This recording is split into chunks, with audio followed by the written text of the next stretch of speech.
Hey, before you get your coffee, I want to thank you for tuning in to Coffee Time. I hope that these videos are helping you start your day off right, or if you watch them at night, maybe finish your day.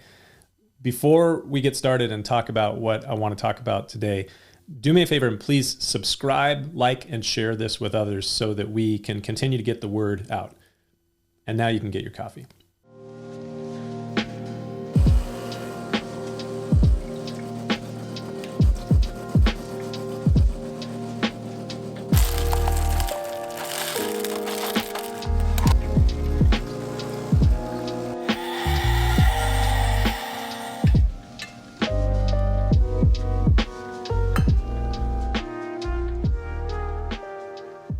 I shared yesterday about the essential and powerful statement from the book of Habakkuk that is quoted 3 times in the New Testament: the just shall live by faith.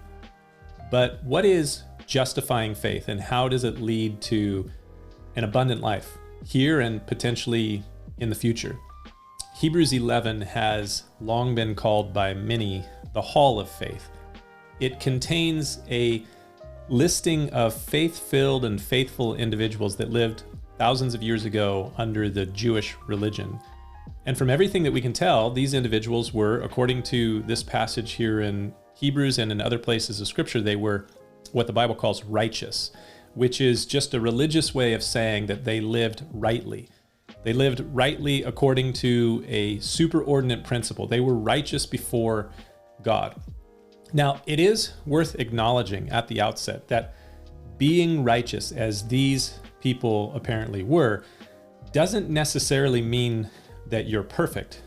Far from it. When you read the list of names in Hebrews 11 and do just a little bit of research around these individuals in the Old Testament of the Bible, you find that among the faithful people listed in Hebrews 11 were liars, murderers, adulterers, deceivers, drunkards, prostitutes. All manner of morally destitute individuals are listed in this section of Scripture. At the very least, I think that should make you and I have a little bit of hope, because there are no perfect people. Now, that might be a new one for you, but it is true.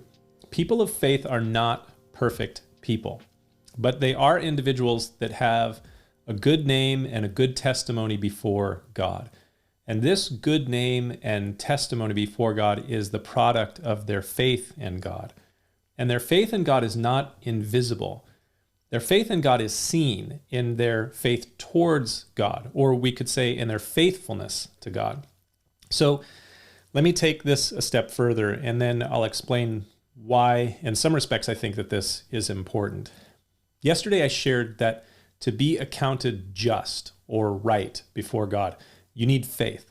And today I want to drive that point a bit more by saying you cannot in any way be pleasing to God without faith. What exactly does that mean, and what does it look like? First, it means that you trust that God exists. You acknowledge that God is.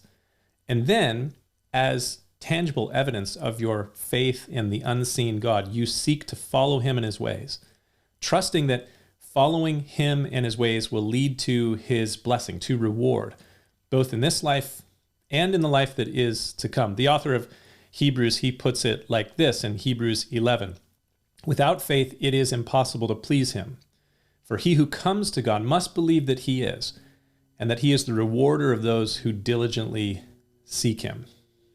Last week, I posted another video, not a Coffee Time video, on my YouTube channel, talking about the psychologist Jordan Peterson. You can check that out at the link below. On several occasions, I've heard interviews with Dr. Peterson where he is asked if he believes in God, a question that he clearly doesn't like, but one I think he answers in kind of an interesting way. His answer every time he's asked that is, I act as if God exists. That's worth thinking about. You can argue whether or not that is a saving faith. At the very least, it's a good place to start. Postmodern culture, nearly 150 years post-Nietzsche, considers it foolishness to have faith in God. The concept of God for many postmodern Westerners is the height of idiocy. Many progressive Westerners think that those who believe in God are also anti-science, anti-education, anti-intellectual, and anti-on and on and on it goes. That's an incredibly ignorant view, I think, but it is a view of a considerable segment of our culture, perhaps a growing segment of our culture. But I want to suggest that it is a faith in and toward the Creator God, the Judeo-Christian God of the Bible, that actually leads to things like science, academic institutions, and the intellectual pursuits that are the basis for the Western culture that we love so much. The stuff that we enjoy, that is the result of science and technology and medicine and academic institutions, all of that stuff did not happen in a vacuum. It is one of the rewards of acting as though God, the God of the Bible, the Creator God, acting as though He exists and diligently seeking Him.